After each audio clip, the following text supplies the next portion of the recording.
বিশ্বের তেল বাজারে এখন এক বড় ঝড় উঠেছে। মার্কিন যুক্তরাষ্ট্র ভারতকে হুমকি দিয়ে বলছে, রাশিয়ার তেল কিনলে তোমার অর্থনীতি ধ্বংস করে দেব। কিন্তু ভারত কি মাথা নত করছে, নাকি নিজের শক্তি নিয়ে ঠান্ডা মাথায় একটা মাস্টার প্ল্যান তৈরি করছে? এই ভিডিওতে আমরা জানব ভারতের সেই কৌশল যা পশ্চিমের চাপকে টেক্কা দিচ্ছে, এবং কিভাবে ভারত আফ্রিকার মতো দেশে তেল রপ্তানি বাড়াচ্ছে। শেষ পর্যন্ত থাকুন, কারণ এই গল্পের শেষের টুইস্ট আপনাকে চমকে দেবে। বন্ধুরা, গল্পটা শুরু হয় রাশিয়ার তেল দিয়ে, যেটা ভারতের অর্থনীতির জন্য এখন একটা বড় সমর্থন। 2022 সালে ইউক্রেন রাশিয়া যুদ্ধ শুরু হওয়ার পর থেকে পশ্চিমা দেশগুলো রাশিয়ার উপর একের পর এক নিষেধাজ্ঞা চাপিয়েছে। এই নিষেধাজ্ঞার ফলে রাশিয়ার তেলের দাম অনেক কমে গেছে। ভারত, যে বিশ্বের তৃতীয় বৃহত্তম তেল আমদানিকারক দেশ, এই সুযোগ হাতছাড়া করেনি। 2022 সালে ভারতের তেল আমদানির মাত্র 2% ছিল রাশিয়া থেকে, কিন্তু 2025 সালে এসে এই পরিমাণ বেড়ে দাঁড়িয়েছে 35%-এরও বেশি। মে মাসে ভারত প্রতিদিন 51 লক্ষ ব্যারেল তেল কিনেছে, যার 37 থেকে 38% এসেছে রাশিয়া থেকে। কিন্তু কেন এত তেল কিনছে ভারত? কারণ রাশিয়ার তেল অনেক সস্তা।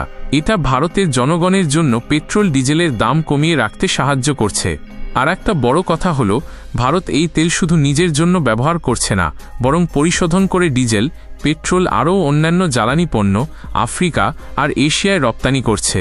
কিন্তু এই তেল কেনা মার্কিন যুক্তরাষ্ট্র আর ইউরোপীয় ইউনিয়নের পছন্দ নয়। তারা বলছে ভারত রাশিয়ার তেল কিনে রাশিয়ার অর্থনীতিকে সাহায্য করছে, যা ইউক্রেন যুদ্ধকে আরও বাড়িয়ে দিচ্ছে। মার্কিন সিনেটর লিন্ডসে গ্রাহাম এমনকি বলেছেন, রাশিয়ার তেল কিনলে আমরা ভারতের অর্থনীতিতে 100% শুল্ক আরোপ করব। ন্যাটোর প্রধান মার্ক রুটো হুমকি দিয়েছেন, ভারত, চীন আর ব্রাজিলের উপর 100% নিষেধাজ্ঞা আরোপ করা হবে যদি তারা রাশিয়ার তেল কিনতে থাকে। এমনকি মার্কিন প্রেসিডেন্ট ডোনাল্ড ট্রাম্পও বলেছেন, যারা রাশিয়ার তেল কিনবে তাদের অর্থনীতি ধ্বংস করে দেব। কিন্তু ভারত কি ভয় পাচ্ছে? উত্তর হলো একদমই না।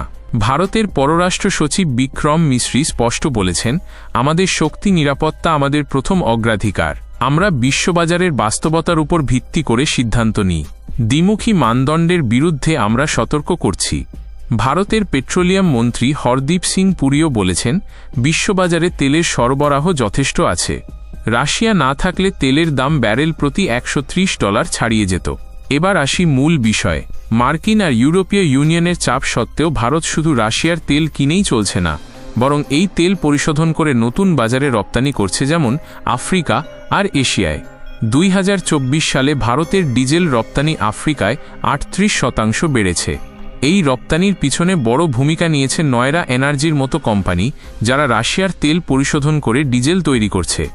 ইউনাইটেড নেশন যখন রাশিয়ার তেল থেকে তৈরি জ্বালানির উপর নিষেধাজ্ঞা চাপিয়েছে, তখন ভারত বুদ্ধি করে ইউরোপের বাজার ছেড়ে আফ্রিকা আর এশিয়ার দিকে ঝুঁকেছে। এটা কোনো প্রতিশোধ নয়, বরং একটা ব্যবসায়িক সিদ্ধান্ত।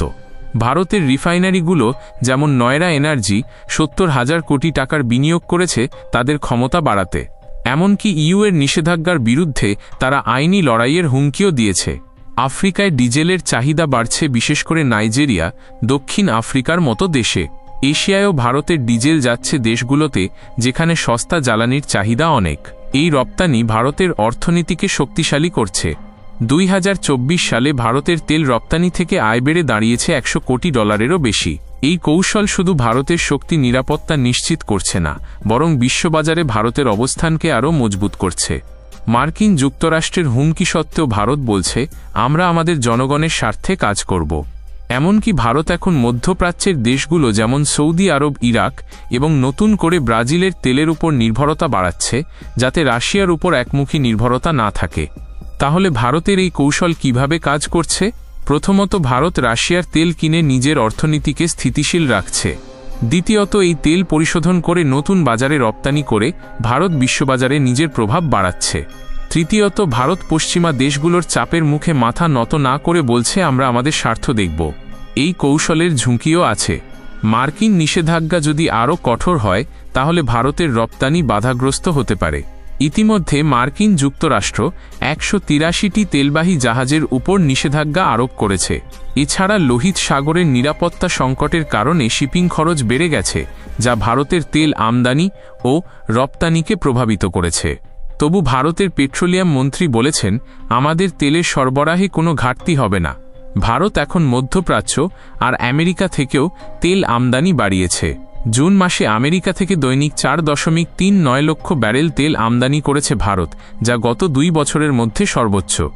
ভারত আর রাশিয়ার মধ্যে বাণিজ্য 2024 সালে $70.6 বিলিয়ন পৌঁছেছে, যা 9% বৃদ্ধি পেয়েছে। এই সম্পর্ক শুধু তেলের উপর নির্ভর নয়, অস্ত্র প্রতিরক্ষা আর প্রযুক্তির ক্ষেত্রেও মজবুত হচ্ছে। ভারতের পররাষ্ট্রমন্ত্রী এস জয়শঙ্কর বলেছেন, আমরা আমাদের জনগণের জন্য সবচেয়ে সুবিধাজনক শর্তে তেল কিনব। বন্ধুরা, আমার মনে হয় ভারত এখানে একটা স্মার্ট খেলা খেলছে। পশ্চিমা দেশগুলোর চাপ সত্ত্বেও ভারত নিজের স্বার্থকে প্রাধান্য দিয়েছে। রাশিয়ার তেল কিনে ভারত শুধু নিজের জনগণের জন্য জ্বালানির দাম কমিয়ে রাখেনি, বরং নতুন বাজারে রপ্তানি করে অর্থনীতিকে শক্তিশালী করছে।